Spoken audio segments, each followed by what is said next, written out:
de la méduse immortelle. Elle a commencé à se développer dans l'océan Pacifique et maintenant on la trouve partout, dans toutes les eaux du monde, majoritairement dans les eaux du Japon, dans l'océan Pacifique et Atlantique et dans la mer Méditerranée. La méduse immortelle est très petite, elle mesure à peine 4 ou 5 mm. Alors même à l'âge adulte, elle ne dépasse pas la taille d'un ongle. À l'âge adulte, elle a entre 80 et 90 tentacules. Elle a relativement un large estomac qui est rouge.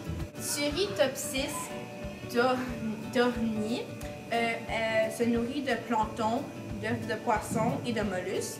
Et ses proies peuvent être d'autres méduses, des poissons comme le thon rouge ou le poisson lune, et aussi des tortues comme le tortue lutte. La vie d'une méduse éternelle commence quand l'œuf d'une méduse éternelle femelle est fertilisé.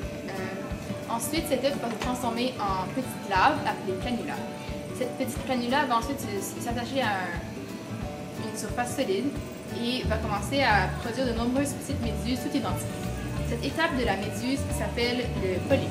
Les petites méduses produites par le polype vont ensuite devenir des méduses éternelles matures. Et c'est à partir de cette étape de maturité là que la méduse éternelle va pouvoir se régénérer. En fait, c'est comme ça qu'ils sont immortels. C'est en fait que quand la méduse éternelle se sent en danger ou blessée, ses cellules font de la transfération, ce qui est à dire une cellule différenciée, souche ou non souche, change de caractéristiques. En fait, les cellules changent de caractéristiques pour redevenir les cellules d'une petite méduse bébé, donc non mature. Et en fait, c'est pour ça que c'est comme une régénération. La méduse éternelle se transforme en bébé, puis refait sa vie, et elle se multiplie pour infiniment en fait. Donc, c'est ça, en théorie, la méduse éternelle pourrait récréer infiniment ce cycle de rajeunissage et de vieillissage. Mais en réalité, la méduse se fait souvent manger est souvent mangée par des prédateurs ou meurt à cause d'une maladie.